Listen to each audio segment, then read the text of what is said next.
नमस्कार संस्कृत के प्रिय विद्यार्थियों, आप सभी का बहुत बहुत स्वागत है मैग्नेट ब्रेन्स पर। मैं पंकज तिवारी। तो आज हम लोग पढ़ने वाले हैं मोस्ट इंपोर्टेंट क्वेश्चन, जननी तुल्य वत्सला। ये हमारी माता के समान है ये पृथ्वी, इसलिए इसके हम लोग मोस्ट इंपोर्टेंट क्वेश्चन करते हैं। तो जल्दी से जल्दी वीडियो को लाइक कर दीजिए और अपने सभी दोस्तों तक शेयर जरूर कर दीजिए। भारत का एकमात्र ऐसा प्लेटफॉर्म मैग्नेट ब्रेन्स है जो आपको 100% फ्री एजुकेशन देता है। 100% फ्री एजुकेशन के साथ साथ मैग्नेट ब्रेन्स आपको प्रोवाइड कराता है दो प्लेटफॉर्म, एक तो मैग्नेट ब्रेन्स इंग्लिश मीडियम और magnet brains Hindi medium. Hindi medium की बात करूं तो क्लास 6 से लेकर के क्लास 12 तक Delhi board, Bihar board, UP board, MP board, Rajasthan board, इन सभी बोर्डों का पाठ्यक्रम बिल्कुल और बिल्कुल फ्री दिया जाता है, वो भी क्वालिटी कंटेंट के साथ। और बात करूं मैं इंग्लिश मीडियम की, तो इंग्लिश मीडियम पर केजी से लेकर के 12 क्लास तक सीबीएसई बोर्ड के द्वारा नियमित एनसीईआरटी को फॉलो करते हुए कंप्लीट सिलेबस दिया जाता है क्वालिटी कंटेंट के साथ, बिल्कुल और बिल्कुल फ्री। तो फिर देर किस बात की, चैनल को करिएगा सब्सक्राइब और वीडियो को करिएगा लाइक। एक बात और ध्यान रखना है कि मैग्नेट ब्रेन्स आपको क्लास 6 से लेकर के क्लास 12 तक के हिंदी मीडियम और इंग्लिश मीडियम के नोट्स भी प्रोवाइड कराता है। वो नोट्स जो आपकी परीक्षा में बेहतर से बेहतर और अच्छे से अच्छे नंबर लाने में आपकी मदद करेगा। तो नोट्स की जानकारी लिंक इन डिस्क्रिप्शन बॉक्स में आपको मिलेगी ई नोट्स और ई बुक्स के माध्यम से, ध्यान रखेंगे। चलिए हम लोग क्लास पर चलते हैं। क्लास रहेगी हमारी कक्षा 10वीं संस्कृत। देखिए, जननी तुल्य वत्सला चतुर्था पाठा मोस्ट इंपोर्टेंट क्वेश्चन। पहला प्रश्न हमारा स्क्रीन पर है, ध्यान से देखिएगा इसको कि तीव्र गत्या इत्यर्थे किम पदम प्रयुक्तम। तीव्र गत्या, तीव्र गति से जाकर, तीव्र गत्या स्त्रीवाची शब्द दिया हुआ है, ध्यान रख लेना। तोदनेन नुद्यमानः अशक्तः जवेन, ठीक। इत्यर्थ, इस अर्थ के लिए यहां पर कौन सा पद प्रयोग किया गया है हमारे पूरे पाठ में, तो वो आपको यहां पर अर्थ देना है जवेन, ठीक। जवेन का मतलब भी यहां पर दिया गया है तीव्र गति से, ठीक है। फिर इसके बाद हम लोग चलेंगे प्रश्न क्रमांक दूसरे पर। दूसरे नंबर का प्रश्न कहता है कृषकः, कृषकः इति पदस्य विशेषण पदम किम। किसान का, कृषकः मतलब किसान होता है, किसान का इसका विशेषण पद क्या है। और विशेषण पद पहले तो जान लो कि विशेषण पद होता क्या है। देखिए, किसी भी वाक्य की जब किसी की विशेषता बतलाई जाती है तो विशेषता बताने वाले शब्द को विशेषण कहा जाता है। विशेषता बताने वाले शब्द को क्या कहते हैं, विशेषण कहते हैं। तो किसान कैसा है, कश्चित, क्रुद्धः, एकः, अतः। बताइए, कहानी में आपने अगर चैप्टर का पार्ट अनुवाद भाग 1, 2 अगर इनको अच्छे से पढ़ा होगा तो आपसे ये बन जाएगा, ठीक है। तो किसान कैसा है, कश्चित, कश्चित कृषक, कोई किसान, ऐसा हमारी उसमें बुक में आया हुआ है। तो कश्चित कृषक मतलब कोई किसान, तो यहां पर कश्चित उसका विशेषण हो जाएगा। जैसे मैंने कह दिया है कि एक लड़का लिखा हुआ है, जैसे यहां पर लिखा है क्या, अभिषेक, क्या लिखा है, अभिषेक लिखा है। और इसके आगे हमने लिख दिया है क्या, ये लिखा हुआ है स्थूल, क्या लिखा है, स्थूल। स्थूल का मतलब जैसे अगर हिंदी में बात करें तो मोटा, ठीक। तो मोटा शब्द लिखा हुआ है, अब इसको संस्कृत में कर देंगे तो स्थूलः अभिषेकः, क्या लिख गया है, स्थूलः अभिषेकः, मोटा अभिषेक। तो यहां आपसे पूछा जाएगा कि अभिषेक का क्या है, विशेषण कौन है, अभिषेक कैसा है, बताइए। तो आपने तत्काल बताया कि स्थूलः शब्द इसका विशेषण हो जाएगा, अभिषेक तो मोटा है, ठीक। इस प्रकार से आपको ये विशेषण पद ढूंढने होते हैं। तो यहां किसान कैसा है, कश्चित कृषक, अर्थात कोई किसान। फिर इसके बाद दिया हुआ है प्रश्न क्रमांक हमारा तीसरा, तीसरे नंबर का प्रश्न है जिसमें लिखा है उत्तिथा, उत्तिथा इति क्रियापदस्य कर्तृपदम किम। इस क्रिया, उत्थिता क्रिया का आपको कर्ता ढूंढना है। मतलब यहां पर उत्थिता, तथा, वृषः, अपि, तथापि, ठीक। तो यहां पर सबसे पहले तो ये देखो, ये आपका अव्यय है, ये आपका अव्यय है, ये अव्यय है, यहां पर और कुछ नहीं है, केवल और केवल वृषः दिया हुआ है जो यहां पर कर्ता की भूमिका, संज्ञा की भूमिका निभा रहा है। तो यहां पर आपका क्या हो जाएगा, वृषः उत्थिता पद हो जाएगा, ठीक है ना। तो वृषः पद इसका कर्तृपद हो जाएगा। कर्तृ का मतलब होता है कर्ता, और जिसे आप लोग कर्ता के नाम से जानते हैं वो कहलाती है संज्ञा। संज्ञा का मतलब नाउन, ठीक। फिर इसके बाद प्रश्न क्रमांक 4 पर चलेंगे। तो प्रश्न क्रमांक 4 हमारा क्या कहता है, तम दुर्बलम खाली स्थान अत्र तम इति सर्वनाम पदम कस्मै प्रयुक्तम। तम दुर्बलम, तम क्या है, सह तम तेन तस्मै तस्मात् तस्य तस्मिन् द्वितीय विभक्ति का रूप लगा हुआ है, ठीक है ना। किसका लगा हुआ है, तत् के रूप लगे हुए हैं। तो यहां तम शब्द सर्वनाम है, लेकिन ये सर्वनाम शब्द किसके लिए प्रयोग किया गया है, अत्र तम इति सर्वनाम पदम। ये जो तम पद लगा हुआ है, ये कस्मै माने किसके लिए प्रयुक्तम माने प्रयोग किया गया है। तम उसको दुर्बल कृषकाय वृषभाय कृषकः बलिवर्धा। बताइए किसके लिए, किसके लिए? वृषभाय। वृषभाय मतलब जानते हो वृषभ। वृषभ कौन होता है? बैल। वृषभ का मतलब बैल। ध्यान रखिएगा, वृषभा वृषभाय चतुर्थी विभक्ति के लिए उन्होंने यहां इसलिए लगी है क्योंकि यहां चतुर्थी लगी है तो यहां भी चतुर्थी लगी। कस्मै किसके लिए प्रयोग हुआ? बैल के लिए प्रयोग किया है कि वह बैल कैसा है? दुर्बल है। फिर इसके बाद प्रश्न क्रमांक 5 पर चलेंगे और प्रश्न क्रमांक 5 हमारा क्या कहता है? छितौ इत्यर्थे किम पदम प्रयुक्तम।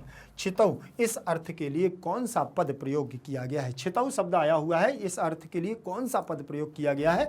तो शुभे सुरभे भूमौ पतिते। तो आप एक बात और देख सकते हैं, जैसे यहाँ शुभे लिखा है तो इससे मैच नहीं कर रहा है, सुरभे लिखा है तो इससे मैच नहीं कर रहा है, पतिते लिखा है तो ये भी मैच नहीं कर रहा है, एक ही मैच कर रहा है, भूमौ छितौ।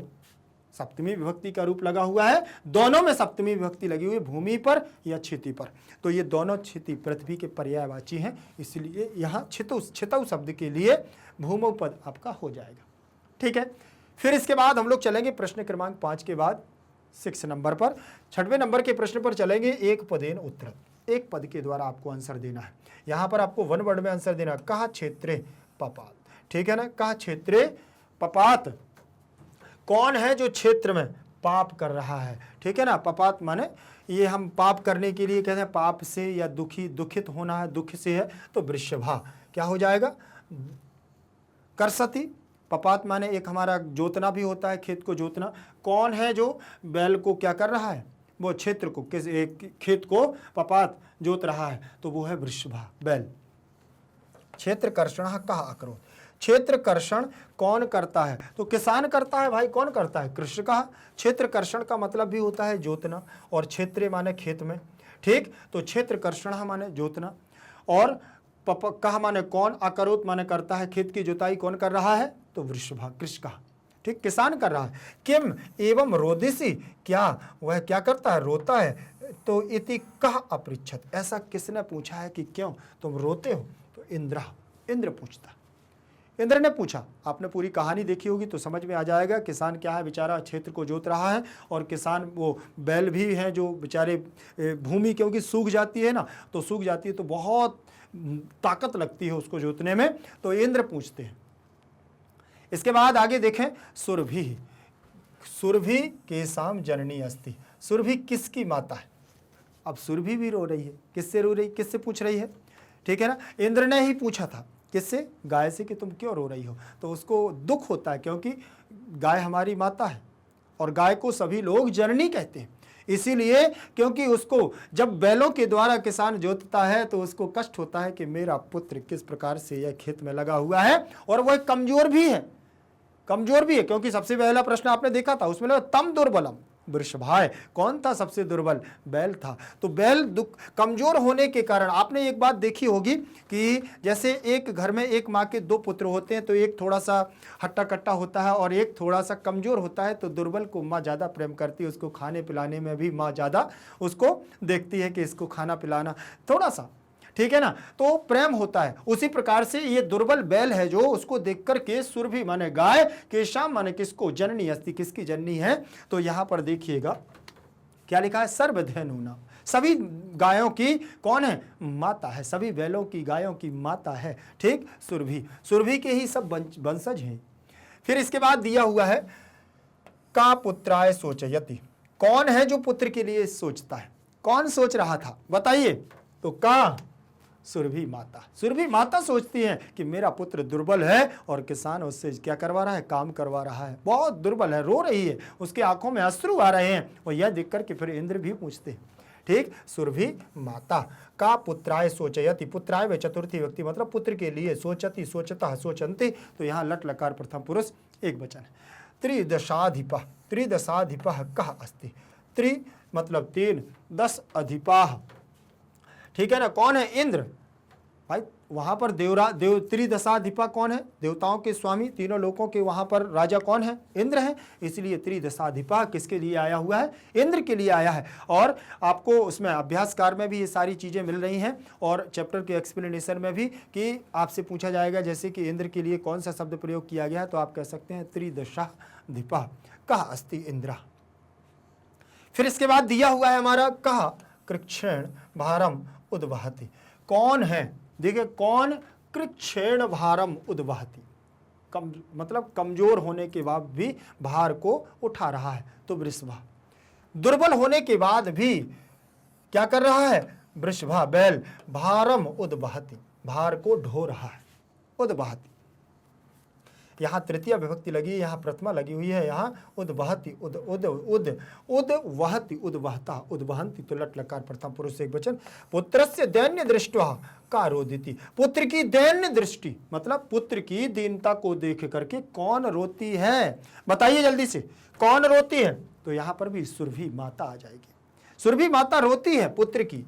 देखिए, पुत्रस्य में षष्ठी विभक्ति, दैन्यम माने दीनता या कष्ट को देख करके, दृष्टवा माने देख करके, का माने कौन, स्त्रीवाची लगा हुआ है, रोदिति, रोदिता, रोदंती। ठीक, तो कौन रोती है? सुरभि माता रोती है। कस्याह पुत्र सहस्त्रम अस्ति, किसके पुत्र हजारों हैं? किसके पुत्र हैं? कस्याह पुत्र, तो यहां पर भी आपका सुरभि आ जाएगा। षष्ठी विभक्ति का एक वचन का रूप लगा हुआ है, क्योंकि यहां पर भी षष्ठी विभक्ति एक वचन का रूप लगा हुआ है।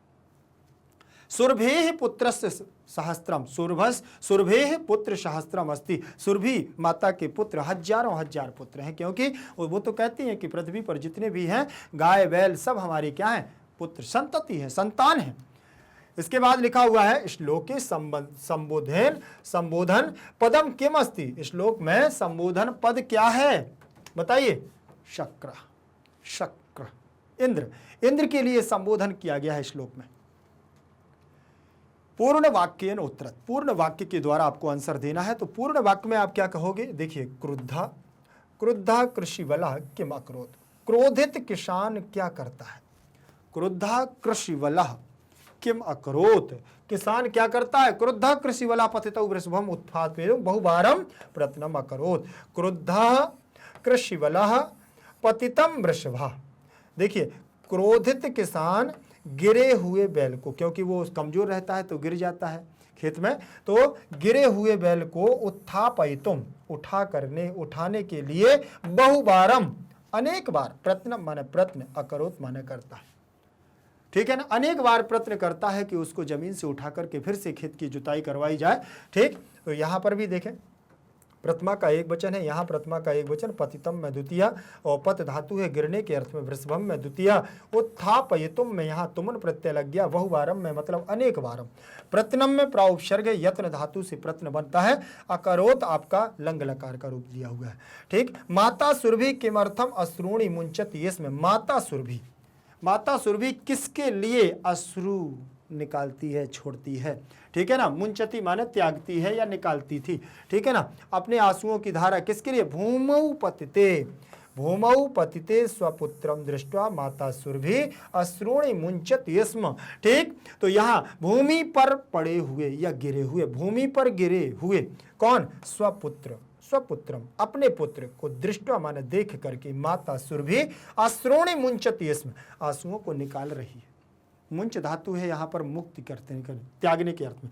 सप्तमी का एक वचन है, पतिते में सप्तमी का एक वचन, स्वपुत्रम में द्वितीय, दृष्टवा माने देख करके, माता में प्रथमा, सुरभि में प्रथमा, अश्रूणि, अश्रु, अश्रुम, अश्रूणि बहुवचनांत रूप है, मुंचति, मुंचतः, मुंचन्ति लट लकार प्रथम पुरुष में ये भी। और माता किमर्थम रोदिति, माता किस लिए रोती है? माता किस लिए रोती? पीड़ितम पुत्रम दृष्ट्वा माता रोदिति, पीड़ितम पुत्रम दृष्ट्वा माता रोदिति, पीड़ित पुत्र को देख करके माता क्या करती है? रोती है। पीड़ितम पुत्रम, पीड़ित पुत्र, दुखी पुत्र को देख करके, दृष्ट्वा माने देख करके, माता रोदिति, माता रोती है। इसके बाद अगला प्रश्न दिया हुआ है, इसको देखिएगा, इंद्र सुरभि किम अपृच्छत, इंद्र सुरभि से क्या पूछता है? सुरभि कौन है? आप लोग मुझे कमेंट सेक्शन में दीजिएगा कि सुरभि कौन है, सुरभि के लिए किसके लिए कहा गया है, और इंद्र के लिए कौन सा शब्द आया हुआ है? इंद्र के लिए दो शब्द आए हुए हैं, एक संबोधन में आया हुआ है और एक एक और आया हुआ है जो अभी मैं बता चुका हूं, आपको वो कमेंट में देना है, वीडियो को लाइक करते हुए अपने दोस्तों तक भी शेयर करना है। ठीक, उत्तर देखें, सहस्त्राधिक, देखें सहस्त्राधिकेषु पुत्रेषु सरस्वती स्वपि तौ अस्मिन्नेव एतादृशं वात्सल्यं कथम इति इंद्रः सुरभिः अपृच्छत्। हजारों से भी अधिक में पुत्रों में, हजारों हजार, इंद्र पूछता है कि तुम्हारे हजारों पुत्र हैं, लेकिन हजारों हजार पुत्रों में भी तुम्हें सतस्वती तौत अस्मिन नेवैतादृशम, केवल यही पुत्र तुमको क्यों दिखाई दे रहा है? वात्सल्यम कथम, इससे तुम्हारा इतना प्रेम कैसे? इति इंद्र सुरभि अपृच्छत्, इस प्रकार से इंद्र पूछता है कि अगर पृथ्वी पर तुम्हारे सहस्त्र पुत्र हैं, हजारों हजार पुत्र हैं, तो हजारों हजार पुत्रों में से फिर इस पुत्र को ही देख करके तुम्हारा इतना प्यार दुलार क्यों निकल रहा है? भाई सारे पुत्र भी तो तुम्हारे दुखी हैं। तो माता, मैंने आपको अभी इसके पहले जस्ट बताया है कि माता के अगर 4 पुत्र हैं और जो सबसे दुर्बल होता है, माता का प्रेम उसी पर ज्यादा जाता है। वात्सल्यम कथम, इस पर तुम्हारा प्यार कैसे, दुलार कैसे? अस्मिन्नेव मातु अधिका कृपा कस्मिन् भवति, माता की सबसे अधिक कृपा किस पर होती है? बताइए जल्दी से। आ गया ना वही पॉइंट, आ गया ना? आप लोग अगर ध्यान से सुनोगे तो सारे आंसर मिलते हैं। दीने पुत्रे मातु अधिका कृपा भवति, दीने पुत्रे माता मातु अधिका कृपा भवति, बताया ना? जो दीने पुत्र, दीन पुत्र होता है, कमजोर पुत्र होता है, ठीक, जिसको आवश्यकता होती है, उस पुत्र पर माता की अधिक कृपा होती है। ठीक, दीने पुत्रे सप्तमी का एक वचन, मातु में षष्ठी का एक वचन है, अधिका कृपा भवति, अधिक कृपा भवति, भवता भवंती, लट लकार प्रथम पुरुष एक वचन का रूप दिया हुआ है। फिर इसके बाद प्रश्न क्रमांक 8 दिया हुआ है और इसमें प्रश्न निर्माण करना है आपको। प्रश्न निर्माण करने के लिए मैं आपको, इसके पहले भी मैंने बहुत सारे प्रश्न करवाए हैं आपको प्रश्न निर्माण के। तो इसमें सबसे पहले तो आपको सर्वनाम रूप किम के याद करने पड़ेंगे, पुल्लिंग और स्त्रीलिंग। नपुंसक लिंग के तो होंगे, बाद में कर लेंगे, कोई आवश्यकता नहीं है, ज़्यादा नहीं वो आते हैं, लेकिन पुल्लिंग स्त्रीलिंग के बहुत ज़्यादा आते हैं। ठीक है, तो आपको वो याद जरूर कर लेना है। कह, कम, कैन, कस्मई, कस्मात, कस्य, कस्मिन। कह, कम, केन, कस्मई, कस्मात, कस्य, कस्मिन। कौ, कौ, काभ्याम, काभ्याम, काभ्याम, कयोः, कयोः, यहाँ आ जाएगा के, कान, कैः, केभ्यः, केभ्यः, केशाम, केशु, केशाम, केशु। ठीक, अभी मैंने पुल्लिंगवाची बस लिखे हुए हैं, स्त्रीवाची नहीं लिखे हैं। ठीक, सुरभि, लेकिन स्त्रीवाची लिखने पड़ेंगे क्योंकि सुरभि का आ गया है। सुरभि स्त्रीवाची है। का, काम, कया, कस्यै, कस्याः, कस्याः, कस्याम। ये केवल एक वचन के रूप लिखे हैं। सुरभे नेत्राभ्याम अश्रूणि आविरासन, सुरभि के नेत्रों से अश्रु आंसू क्या हो रहे थे? आविरासन, निकल रहे थे। तो सुरभे कहाँ का? सुरभि की आंखों से, तो षष्ठी विभक्ति है। षष्ठी विभक्ति में क्या बना हुआ है? कस्याह। ठीक, तो कस्याह नेत्राभ्याम, किसके नेत्रों से आंसू क्या हो रहे थे? निकल रहे थे। तो सुरभे, सुरभि स्त्रीवाची है। फिर इसके बाद इंद्रेण पृष्ठा सुरभि प्रत्योवाच, इंद्र के द्वारा पूछने पर सुरभि ने क्या जवाब दिया? गाय ने क्या जवाब दिया? ये यहां पर दिया है। ठीक ठीक, इंद्र के द्वारा पूछने पर सुरभि क्या करती है? प्रत्योवाच, बोलती है। तो इंद्रेण में तृतीय विभक्ति लगी है, इंद्रः, इंद्रम, इंद्रेण। ठीक, तो यहां देखो इंद्रः, इंद्रम, इंद्रेण क्या आ गया है? तृतीय विभक्ति केन आ गया है। तो यहां पर आपका केन आ जाएगा। तृतीय विभक्ति का क्या आ जाएगा? केन आ जाएगा। फिर लिखा हुआ है जननी तुल्य वत्सला भवती। जननी किसके समान होती है? जननी तुल्य वत्सला, पृथ्वी, वत्सला, ठीक है ना। जननी माता के समान हमारी ये पृथ्वी होती है, जननी तुल्य वत्सला, ठीक। और माता के समान कोई प्रेम नहीं होता है, ठीक। जननी तुल्य वत्सला भवती, तो तुल्य वत्सला में प्रथमा का एक वचन है, तो प्रथमा के एक वचन में आपको क्या कर देना है? कीदृशी। जननी कीदृशी भवती? तुल्य वत्सला, प्रेम की माता होती है, प्रेम की देवी होती है माता। कैसी होती है? तुल्य वत्सला। फिर इसके बाद देखें, तयोः एकः वृषभः दुर्बला आसीत्, ठीक। तयोः, ठीक, तयोः, तयोः दिया हुआ द्विवचनांत रूप, कहाँ से? ते तान तई तेभ्य तेभ्य तेसाम तेसु, और बनेगा तौ तौ ताभ्याम ताभ्याम तयोः तयोः, जैसे कयोः कयो बना है ना, तो तयोः दो, तुम देखो उनका, तुम दोनों के एक वृषभा माने एक बैल, दुर्बला आसी, तुम दोनों, दो में से एक बैल क्या था? दुर्बल था। दो बैलों में से एक बैल क्या था? दुर्बल था। तो देखे तयोः की जगह क्या हो जाएगा? कयोः। देखो ये आ गया, यहाँ आ जाएगा तौ तौ ताभ्याम ताभ्याम ताभ्याम, फिर आ जाएगा यहाँ तयोः तयोः, तो षष्ठी विभक्ति, दो बैलों में से, तो षष्ठी का ये लगा हुआ है तयोः, तो यहाँ कयोः हो जाएगा लास्ट का। फिर दिया हुआ है धैनु नाम माता सुरभि आसीत। धैनुओं की, गायों की माता कौन थी? सुरभि थी। तो सुरभि में प्रथमा का एक वचन है, तो प्रथमा का स्त्रीवाची रूप कौन सा है? का। ये है स्त्रीवाची प्रथमा का रूप का, आ जाएगा का, ठीक है। ये आपके लिए बहुत इंपॉर्टेंट है, किम के रूप। फिर लिखा है कृषकः बलिवरदाभ्याम क्षेत्रकर्षणम करोति स्म। किसान बैलों के द्वारा क्या करता था? अपने खेत की जुताई करता था, बैलों के द्वारा, दो बैलों के द्वारा। बलिवरदाभ्याम द्विवचनांत रूप दिया हुआ है, तो यहां पर देखें द्विवचनांत किसके द्वारा? काभ्याम, क्या हो जाएगा? काभ्याम। तृतीय विभक्ति का लगा हुआ है द्विवचन का रूप, कृषकः काभ्याम क्षेत्रकर्षणम करोति। किसान किनके द्वारा, किन दो के द्वारा खेत की जुताई करता था? बलिवरदाभ्याम, बैलों के द्वारा। समझ में आया कि नहीं? ठीक है। और ये आपके प्रश्न निर्माण में ये बार बार आपसे आएंगे, किम के प्रश्न और किम के रूप, तो आपको सर्वनाम के रूप जरूर याद कर लेना है। फिर इसके बाद प्रश्न क्रमांक आपका 9 नंबर का दिया हुआ है, प्रश्न क्रमांक 9 है, जिसमें लिखा है अधोलिखित श्लोकयोः अन्वयोः रिक्त स्थानम पूर्तिम कुरुत। नीचे लिखे हुए श्लोकों के अन्वयों को आपको क्या करना है? रिक्त स्थान में पूर्ति कर देना है।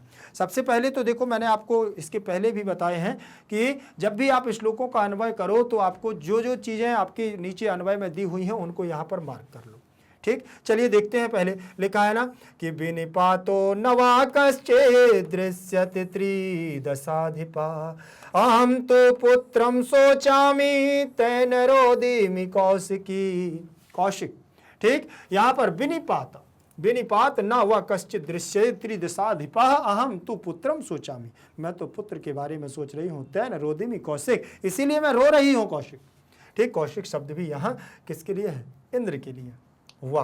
वाह दिया हुआ है, वाह आ गया है। कश्चित, यहाँ कश्चित आ गया है। ना आ गया है। दृश्यते आ गया है। अहम तू, ठीक। सोचामी तेन, रोदिमि, ठीक। तो यहाँ वाह क्या हो गया? वाह विनिपातः कश्चित त्रिदशाधिपः न दृश्यते, ठीक, ना दृश्यते। फिर यहाँ पर क्या हो जाएगा आपका? पुत्रम, अहम तू, क्या है? खाली स्थान, सोचामी, तो यहाँ पर कौशिक, सोचामी तेन रोदिमि, इसीलिए कौशिक मैं क्या कर रही हूँ? रो रही हूँ, ठीक। वा विनिपातः त्रिदशाधिपः कौशिक पुत्रम, कौशिक अहम तू पुत्रम सोचामी, मैं तो पुत्र के बारे में सोचती हूँ इसीलिए रोती हूँ, रो रही हूँ, ऐसा भी कह सकते हैं। फिर देखें यहाँ लिखा हुआ है यदि पुत्र सहस्त्रम में सर्वत्र सममेव में दीनस्य तु सतः शक्र और पुत्रास्याभ्य अधिकः कृपा। देखें यहाँ पर क्या लिखा हुआ है कि यदि पुत्र सहस्त्रम में सर्वत्र सममेव ही, ठीक। यदि पुत्र सहस्त्रम में सर्वत्र सममेव में दीनस्य तु सतः शक्र पुत्रस्याभ्यधिका कृपा, ठीक। उन्होंने कहा कि चाहे मेरे कौन हजारों हजार ही पुत्र क्यों ना हो, फिर भी सभी में सभी समान है मेरे लिए, लेकिन दीनस्य तू सतः शत। लेकिन जो दीन पुत्र होता है, वह जो थोड़ा सा कमजोर पुत्र होता है, हे देवराजेंद्र, उस पुत्र से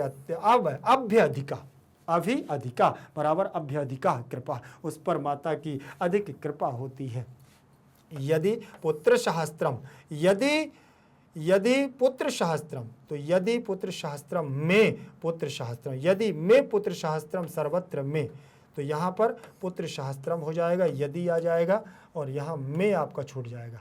फिर यहाँ सर्वत्र दिया है, सर्वत्र हो गया है, और यहाँ में हो गया है। एव, तो एव हो जाएगा, समम छूट जाएगा, दीनस्य आ जाएगा, शतः सतः, तू और अभ्यधिकाः कृपा। ठीक, तो यहाँ पर देखें, यदि में पुत्र शास्त्रम सर्वत्र में समम एव, फिर यहाँ लिखा हुआ है कि स्वतः सतः, फिर लिखा हुआ है दीनस्य पुत्रस्य, क्या होता है देवराज इंद्र शक्रः, सतः तु अप्यधिकाः कृपाः। जो दीन पुत्र होता है उस पुत्र के लिए हमारा क्या होता है, हमेशा अधिक प्रेम होता है। यदि में पुत्र शास्त्रम सर्वत्र में समम एव शक्रः दीनस्य पुत्रस्य सतः तु अभ्यधिकाः कृपा। जो दीन पुत्र होता है उस पर हमेशा माता की कृपा अधिक होती है। तीसरे नंबर का दिया हुआ है, तीसरे नंबर का आप ध्यान पूर्वक देखिएगा क्या लिखा है। तीसरे नंबर पर, अपत्येषु च सर्वेषु जननी तुल्यवत्सला पुत्रे दीने तु सा माता कृपार्ध हृदया भवेत्। ठीक, अपत्येषु च सर्वेषु जननी तुल्यवत्सला पुत्रे दीने तु सा माता कृपार्ध हृदया भवेत्। निश्चित है कि माता की क्या है, ज्यादा कृपा होनी चाहिए। सर्वेषु, यहाँ पर भी आप सेम जैसे इसके पहले किया ना, सर्वेषु अपत्येषु जननी, सर्वेषु माने सभी में, अपत्येषु जननी तुल्य वत्सला, सभी माताएं जितनी भी हैं सब अपने पुत्रों से प्रेम करती हैं, सब प्रेम करती हैं, लेकिन दीने पुत्रे तू सा माता, जो थोड़ा सा भी कमजोर पुत्र होता है माँ का प्रेम उधर ज्यादा हो जाता है। आर्द्र हृदय कृपा भवेत्, उनके लिए हृदय क्या हो जाता है, उनके लिए हमेशा गीला हो जाता है। ठीक है ना, जब भी कमजोर पुत्र से कोई कार्य होता है या नहीं हो पाता या दुखी होता है तो माँ उसके साथ में हो जाती है। इसीलिए उन्होंने कहा कि देवराज इंद्र, तो हजारों पुत्र तो मेरे लिए सभी समान हैं, लेकिन जो हमारे लिए दीन दुखी मेरा पुत्र है उसके लिए मैं रोती हूं। इसके बाद प्रश्न क्रमांक 10वां रहेगा, अधो लिखते श्लोकयो भावम उपयुक्त पदई पूर्यत। नीचे लिखे हुए श्लोकों में से जो भाव उपयुक्त पद हैं उसको आपको क्या करना है, यहाँ पर पूरा करना है। फिर से अब अभी हम लोग कर रहे थे अन्वय की पूर्ति, अब करना है आपको यहाँ रिक्त स्थानों में भावार्थ की पूर्ति। सबसे पहले हम लोग श्लोक देखते हैं, क्या लिखा कि विनिपातो नवा कश्चित् दृश्यते त्रिसदाधिपा। ठीक, त्रिदशाधिपा अहम तो पुत्रम सोचामि। क्या कह रहे कि विनिपातो नवा कश्चित् दृश्यते त्रिदशाधिपा अहम तो पुत्रम सोचामि तेन रोदिमि कौशिका। ठीक, विनिपातो कश्चित् दृश्यते त्रिदशपा। ठीक, कौन, इंद्र, देवराज इंद्र ने देखा और वो पूछने लगते हैं, कहते हैं कि क्यों रो रही हो माता, तो वो कहते हैं हम तो पुत्रम सोचामी, मैं तो अपने पुत्र के बारे में सोच रही हूं, तेन उसके कारण से ही रोधिमी कौशिक, मैं उसी कारण से रो रही हूं। अस्य श्लोकस्य भावः अस्ति यत् दुखिता सुरभि माता इंद्रम कथयति निर्दयतया पीड़ितं पुत्रम दृष्ट्वा रोदिति कथम इंद्रेण तस्य न दृश्यते।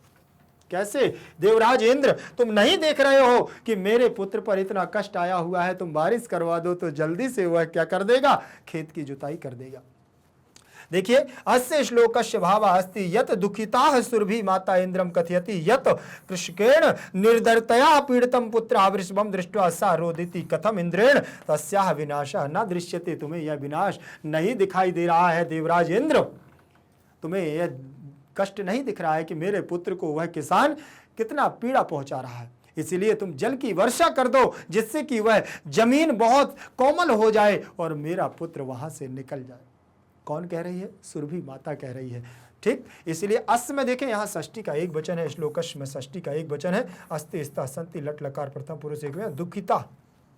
सुरभि में प्रथमा, माता में प्रथमा, इंद्रम में द्वितीय, कथयति, कथयता, कथयंती, लट लकार प्रथम पुरुष एक वचन का रूप है। कृष्णकेण में तृतीया का एक वचन है। निर्दयतया में तृतीया का एक वचन है। पीड़िता पुत्र, पीड़िता में प्रथमा, पुत्रा में प्रथमा, वृषभम में भी द्वितीय विभक्ति, दृष्टवा में दृश्य धातु कित्वा प्रत्यय लगा हुआ है। सा में प्रथमा, रोदिति, रोदिता, रोदिति, तो ये भी आपका लट लकार प्रथम पुरुष एक वचन। कथम माने कैसे, इंद्रेण में तृतीय विभक्ति, तस्या में षष्ठी का एक वचन, विनाशा में प्रथमा और दृश्यते, दृश्यते, दृश्यंते कर्मवाची की क्रिया लग जाएगी। इसके बाद दूसरे नंबर का दिया हुआ है आपका, देखिए इसमें भी भावार्थ लिखना है कि यदि पुत्र सहस्त्रम में सर्वत्र सममेव में दीनस्य तु सता शक्रो पुत्रस्याप्यधिका कृपा। देवराज इंद्र कहते हैं कि तुम्हारे हजारों हजार पुत्र हैं माता, फिर भी इस पुत्र पर क्यों इतना प्रेम वात्सल्यता क्यों? तो वो कहते हैं दीनस्य तु सता शक्रा, जो गरीब, जो दीन दुखी होता है, कष्ट होता है, कमजोर होता है, दुर्बल होता है, माता का सबसे अधिक प्यार दुलार कृपा वही होती है। अस्य श्लोकस्य भावः अस्ति यत् यद्यपि प्रकृतेः मातुः अपत्यानि सन्ति तथापि पुत्रेः मातुः कृपा भवति। इसी कारण से माता की कृपा बोले पुत्र पर होती है। अस्य श्लोकस्य भावः अस्ति यत् यद्यपि प्रकृति माता, बोले यद्यपि प्रकृति है माता, ठीक, प्रकृति में मातु माने माता, बहुनी अपत्यानि संति, बहुत सारे हमारे पुत्र होते हैं, तथापि दुर्बले पुत्रे मातु अधिका कृपा सहजैव भवति। आराम से बोले, सहज रूप से माता का सबसे ज्यादा प्रेम उसी पर होता है। अश्व में षष्ठी, श्लोकस्व में षष्ठी, अस्थि में लट लकार प्रथम पुरुष एक में, यदि धन अपि बराबर यद्यपि, यण संधि लगी हुई है। प्रकृति है षष्ठी का एक वचन, मातु में षष्ठी का एक वचन, अपत्यानि, अपत्य मतलब अपत्य, अपत्यानि तो प्रथमा का बहुवचन, संति, अस्ति, स्था, संति, तथा धन अपि, तथापि दीर्घ संधि, दुर्बले में सप्तमी, पुत्रे में सप्तमी, मातु में षष्ठी का एक वचन है। अधिका कृपा सहजैव, सहज प्लस एव बराबर सहजैव, वृद्धि संधि, भवति, भवता, भवंति, लट लकार प्रथम पुरुष एक वचन का रूप दिया हुआ है। घटना क्रम के अनुसार प्रश्न क्रमांक 11 को आपको करना है। घटना क्रमानुसार मधुलिखितानि वाक्यानि पुनः लेखनीयानि, दोबारा से लिखिए। भूमौ पतिते स्वपुत्रम दृष्ट्वा सुरभि नेत्राभ्याम अश्रूणि आविराशन, भूमि पर गिरे हुए पुत्र को देख करके सुरभि माता की दोनों आंखों से आंसू निकल रहे थे। कश्चित कृषकाय बलिवर्धाभ्याम क्षेत्र कर्षणम करोति, कोई किसान बैलों के द्वारा खेत की जुताई करता था। सुराधिपा ताम पृच्छत, सुराधिपा कौन? देवराज इंद्र पूछते हैं, आई सुबह, आई सुबह किसके लिए? सुबह शब्द आया हुआ है सुरभि के लिए। अरे सुबह, किम में वरोदिसी, किम कारण से तुम रोती हो? पुत्र से दैन्यम दृष्ट्वा अहम रोदिमि, पुत्र की दीनता को देख करके मैं रो रही हूं। तयोः बलिवर्दयोः एका शरीरेण दुर्बला जवेन गंतुम अशक्तः च आसीत्, और तुम दोनों बैलों में से एक शरीर से दुर्बल है, और जवेन गंतुम अशक्तः, जो तीव्र गति से चलने में क्या है? असमर्थ है, असमर्थ था। सा वृषभा हलमूबा गंतुम अशक्त्या क्षेत्रे पपात, वह बैल क्या है? हल आदि, हल जानते हैं ना, जो खेत की जुताई करते हैं, तो हल को ले जाने में क्या था? असमर्थ था, क्षेत्र में जुताई करने में, खेत में जुताई करने में सक्षम नहीं था। आचिरादेव चंडवातेन मेघ रवैश्च सह प्रावर्षत समझायत, और थोड़ी देर के बाद ही और दीर्घ काल से प्रचंड वातेन, बहुत तेज धूप, वातेन का मतलब वो हवा चलने लगी, और मेघ रवैश्च, और बादल छा गए, और सह प्रावर्ष समझायत, और वर्षा होने लगी। सुरभि वचनम श्रुत्वा भृशम विस्मितस्याखंडलस्या हृदय और हृदयम अद्रवत, सुरभि के वचनों को सुन करके बैल विस्मितस्या भूल गया, और आखंडलस्यापि हृदयम अद्रवत, और आखंडल शब्द भी किसके लिए आया है? इंद्र के लिए। उनका हृदय क्या हो गया? प्रफुल्लित हो गया। देखिए यहां पर कश्चित कृषका बलिवर्धाभ्याम क्षेत्रकर्षणः करोसि, इसके लिए अगर कहानी आपको आती है तो आप बहुत अच्छे से इसको कर सकते हैं। तयो बलिवर्धयो एका शरीरेण दुर्बला जमेन, देखिए कोई एक किसान दो खेतों की जुताई कर रहा था, उसमें से एक दुर्बल था, एक तीव्र गति से जाता था, और वह बैलों से हल को लेकर के क्या है गंतुम अशक्त्या क्षेत्रे पपात, और भूमौ पत्ते स्वपुत्रम दृष्टवा, जमीन पर गिरे हुए पुत्र को देख करके सुरभि की आंखों से नेत्रों से आंसू आ रहे थे।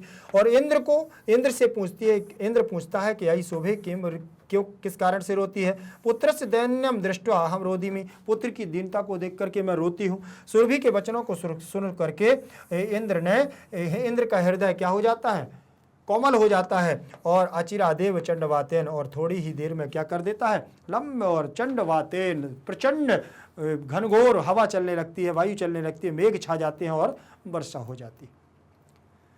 प्रश्न क्रमांक 12 नंबर का प्रश्न देखिएगा, लिखा है अधो लिखित वाक्येषु रेखांकित पदानाम कृते उचितम अर्थम चित्वा लिखत। नीचे लिखे हुए वाक्यों में अंडरलाइन जो पद हैं उनको उचित अर्थ को चुन करके आपको लिखना है। उचित अर्थ कैसे, दुर्बलम दुर्बलः बलिवर्दः जवेर गंतुम अशक्तः आसीत। दुर्बलः बलिवर्दः, कमजोर बैल को जवेन जो तीव्र गति से जाने के लिए असमर्थ था। ठीक, तो शीघ्रन तीव्रगत्या सुखेन दुखेन, तो जवेन शब्द में आपका तीव्रगत्या आ जाएगा, तीव्र गति से जाने में। ठीक, दुर्बला में प्रथमा, बलिवर्दा में प्रथमा, जवेन में तृतीया, तीव्रगत्या में भी आपका तृतीया विभक्ति है, स्त्रीवाची है। गंतुम में गम धातु तुमन प्रत्यय, असक्ता में प्रथमा, आसीत आपका लंग लकार का रूप लगा हुआ है। प्रश्न क्रमांक 2 दिया है, क्रुद्धा कृषिबला तम उत्थापयितुम बहुबारम यत्नम अकरोत्। क्रोधित किसान, क्रोधित किसान था और वह उसको बार बार उठा करके बहुबारम अनेक बार प्रयत्न करता है उठा करके उठाने का, लेकिन वो तो भूमि में गिरा हुआ था। ठीक, कृषकः, और कृषका के बाद कृषि क्षेत्र, वृषभः कृष्णा, तो कृषि बला का मतलब यहाँ शब्द आया हुआ है कृषका, किसान के लिए आया हुआ है। ठीक है, फिर इसके बाद हम लोग आगे बढ़ेंगे 3 नंबर के प्रश्न पर। 3 नंबर का प्रश्न दिया हुआ है, कृषकः वृषभौ नीत्वा गृहम आघात। जैसे ही मेघ के द्वारा बादल से वर्षा होती है, मेघों से, तो फिर क्या होता है, किसान वृषभु माने दोनों बैलों को, नीत्वा माने लेकर के, गृहम माने घर को, आगात माने आ जाता है। तो आगात शब्द के लिए यहाँ पर क्या हो जाएगा, अगच्छत आ जाना, अगच्छत शब्द लग जाएगा, लंग लकार का आ जाता है। फिर इसके बाद दिया है सुरभे नेत्राभ्याम अश्रूणी आविराशन। सुरभे माने सुरभि गाय के, नेत्राभ्याम माने दोनों नेत्रों से, अश्रूणी माने आंसुओं को, आविरसान माने निकलते हैं। तो आविराशन दिया हुआ है, विराजते आगताः शोभन्ते आविराम, तो आगताः पद यहाँ पर आपका इसका हो जाएगा। ठीक, आविरासन का मतलब अविराजते नहीं होगा, आगताः हो जाएगा। फिर इसके बाद पर्यायवाची और विलोम पदों को हम लोग देखेंगे, लेकिन प्रश्न क्रमांक 3 आपका पर्यायवाची बता रहा है कि अधोलिखित पदानाम पर्याय पदानी लिखत। नीचे लिखे हुए वाक्यों के पर्याय पदों को लिखो।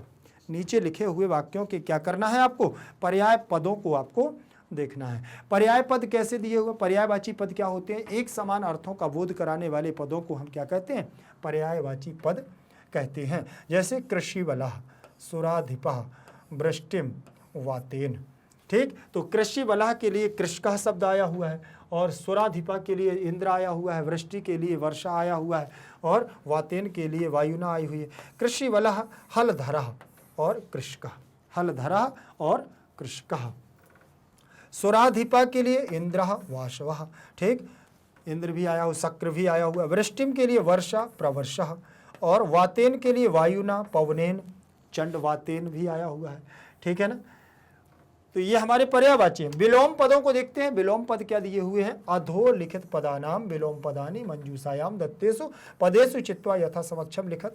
ठीक, तो नीचे लिखे हुए जो आपके विलोम पद हैं, उनको विलोम पदों को आपको क्या करना है, दिए गए पदों में से चित्वा माने चुन करके आपको इसमें लिखना है। सरलतया आगतवान दुर्बलः सुतः चिरात। तो सरलता का मतलब क्या होता है, कठिनता हो जाएगा। ठीक, तो यहाँ देखो ये लिखे हैं, कृच्छ्रेण का कठिन हो जाएगा, सरलतया आपका सरल हो जाएगा। सबला शब्द दिया हुआ है, तो सबला का दुर्बला इसमें से निकाल लेना है, दुर्बला। सुतः शब्द का मतलब यहाँ पुत्री हो जाएगा। ये सुतः माने पुत्र और सुता माने पुत्री। अचिरात का मतलब बहुत लंबा, वो अचिरात का मतलब जो कम समय में, और चिरात का मतलब लंबे समय में। गतवान का मतलब होता है जाना, और आगतवान का मतलब आना। ठीक है, तो इन पदों को आपको, यहाँ ये विलोम पद थे, अब इनको आपको क्या कर देना है, इनके पद लिख देने थे आपको विलोम पदों में। इसके बाद प्रश्न क्रमांक हमारा 15 नंबर का दिया हुआ है। 15 नंबर का जो प्रश्न है उसमें लिखा है का स्तंभे विशेषण पदम लिखितम और खा स्तंभे पुनः विशेष पदम तयो मेलनम कुरु। इन दोनों को क्या करना है, आपको मिलाना है। दोनों को मिलाना है आपको। कैसे मिलाएंगे दोनों को, ध्यान पूर्वक आप देखिएगा। कश्चित कृपा, कश्चित मतलब कृष का, ये विशेषण है और इधर विशेष है। क्रुद्धा का मतलब कृषि वाला, ठीक है ना, कौन था, कृषि वाला। और अव्याधिकाः कृपाः तुल्यवत्सलाः जननी, बस विलोम हो गए हैं।